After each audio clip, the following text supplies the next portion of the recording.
Welcome back to the deep dive.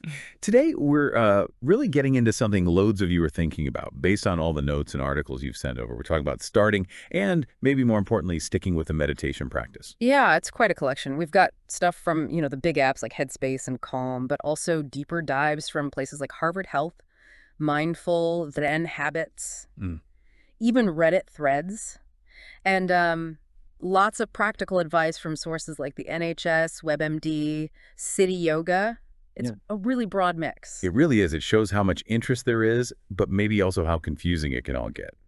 So our mission today, I guess, is to sift through all this and pull out the really practical, actionable stuff to help you, our listener, actually build that habit without getting overwhelmed. Exactly. Cut through the noise, find the core strategies that pop up again and again in your reading, whether you're just starting out or trying to get more consistent. Okay, so let's dive in. One thing that jumps out immediately across pretty much everything is this idea of, well, commitment, regularity.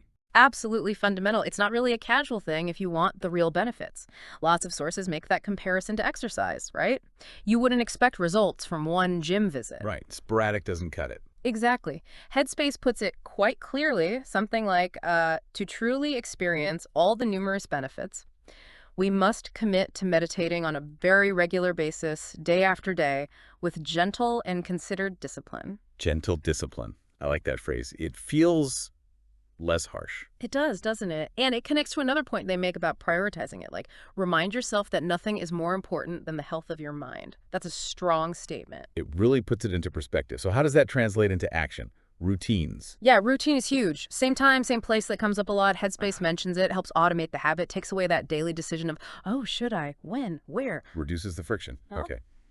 But then, the big one for beginners. Mm. The busy mind, that feeling that you're just thinking the whole time. What do the sources say about that? Because it's really discouraging. Oh, completely. And thankfully, the message is really consistent. Mm. It's normal. Your mind will wander. That's not failure. That's just what minds do. Okay, so I'm not doing it wrong if I can't stop thinking. Not at all. Mindful says it directly. Headspace, too. Mm. It's part of the process. The goal isn't actually to stop thinking, which is, pretty much impossible anyway. Really? It's more about noticing that you're thinking and learning to observe those thoughts without getting swept away.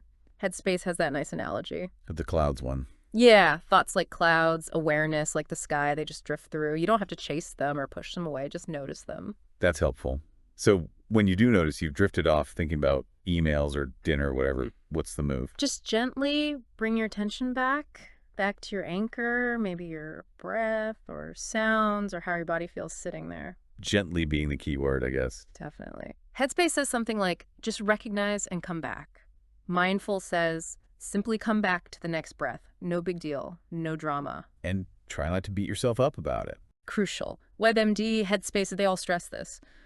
No judgment.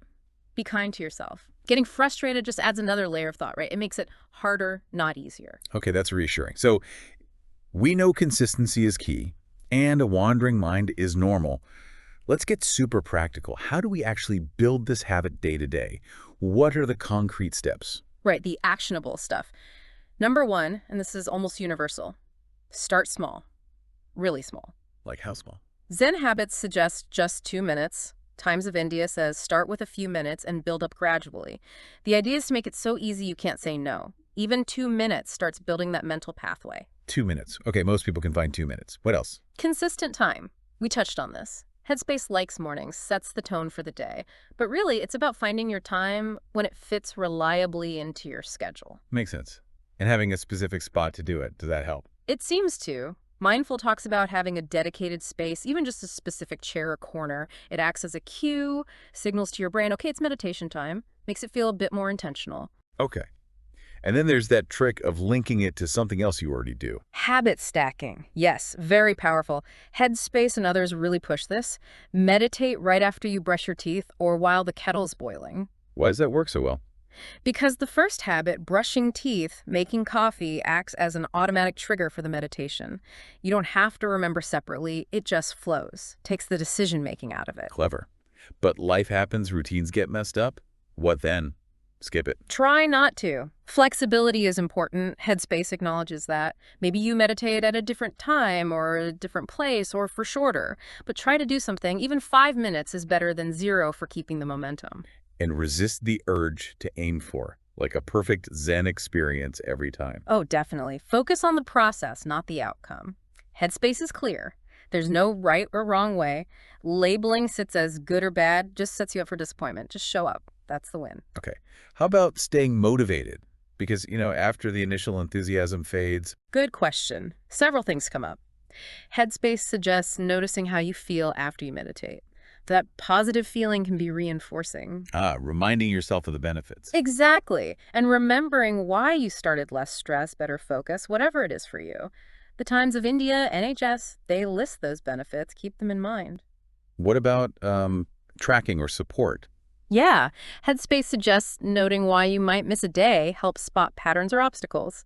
And meditating with a friend, a buddy, can add accountability. Oh, and celebrating milestones. I saw that somewhere. Yes, the Calm blog mentioned that. Rewarding yourself for hitting a week or a month or whatever makes it feel good. Also, writing down exactly when and where you'll meditate and implementation intention apparently really increases the odds you'll do it. Wow, lots of practical tools there. And underlining it all is patience. Patience is key. It's a skill you build over time, not an overnight fix. Headspace reminds us it's a lifelong skill. It sounds like there isn't just one way to meditate either. The sources mention different kinds. Yeah, definitely not one size fits all. You've got mindfulness, which is that core idea of non-judgmental awareness of the present. Then focusing specifically on the breath. Body scans, where you bring attention to different parts of the body. Mantras. Walking meditation. Yep, repeating a word or phrase for mantra, or focusing on the feeling of walking. Guided meditations are obviously huge, especially for beginners using an app or recording, counting breaths, visualization, lots of options. So the advice is basically, try things out, see what clicks. Pretty much. Experiment. Find what feels right for you, what you're more likely to stick with. Okay. Now, thinking about beginners again, what are the common traps people fall into? The mistakes to avoid? Good to be aware of these. A big one is trying too hard to force the mind to be quiet. That usually backfires. Creates more tension. Right. Also, judging sessions, that was a good one, that was a bad one. Yeah. Having unrealistic expectations, like expecting instant calm or profound insights right away. Not giving a technique enough time before deciding it doesn't work. Quitting when it feels difficult or you get discouraged. And waiting for the perfect conditions, quiet house, no distractions before you even start. Which might never happen. Exactly. Better to start imperfectly than not at all. Okay, so let's circle back to the why. Remind us of the core benefits that these sources consistently point to. What's the payoff for this gentle discipline?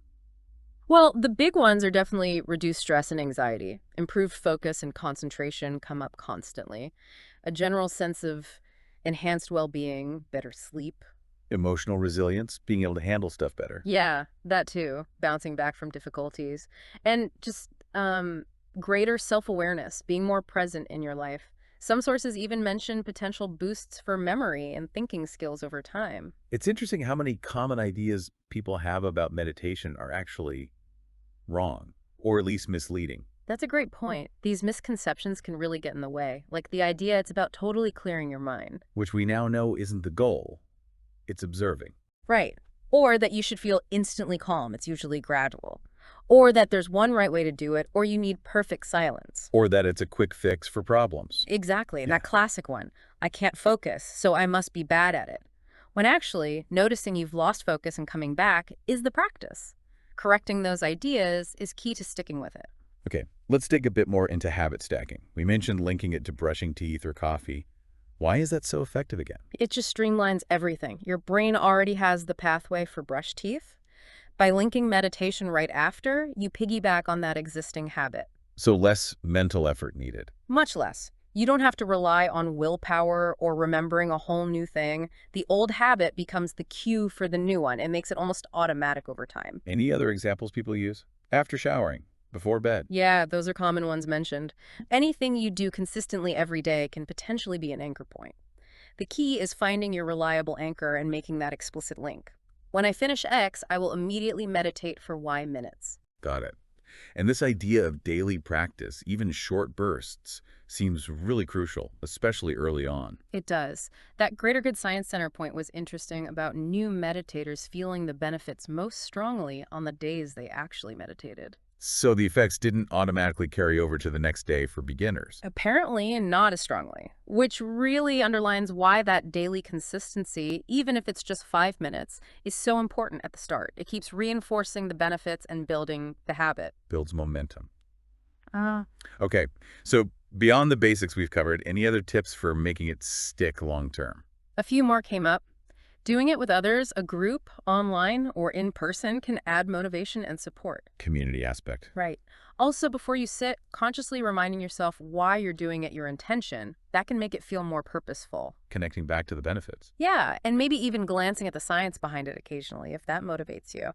Interestingly, nurturing positive emotions generally might make it easier to start and keep meditating. That's an interesting link. And maybe the most important one, self-kindness.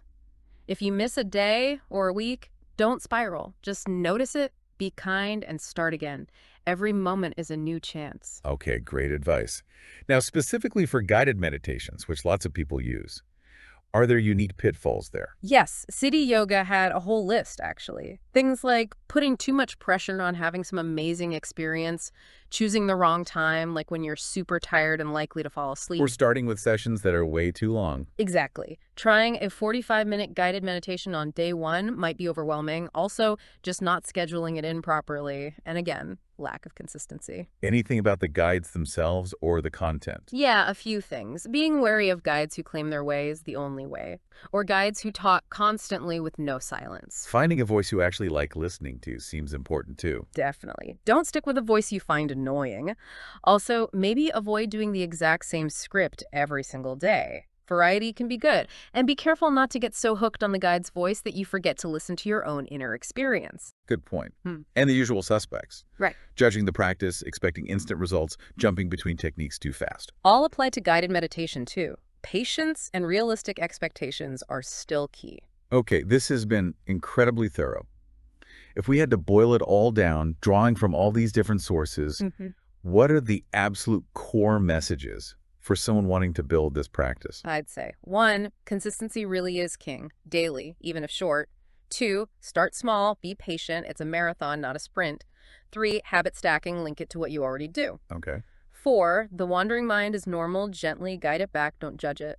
And 5, know your why, keep your motivation in mind. And remember, it's a journey, right? Not about achieving some perfect state. Exactly. It's a practice, a process of learning and growing. Self-compassion along the way is probably the most important ingredient. So a final thought for you, listening right now.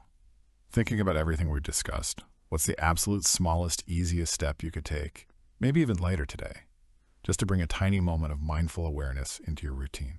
Just one small thing. What might happen if you did that one small thing consistently? Something to ponder until our next deep dive. Thanks for joining us.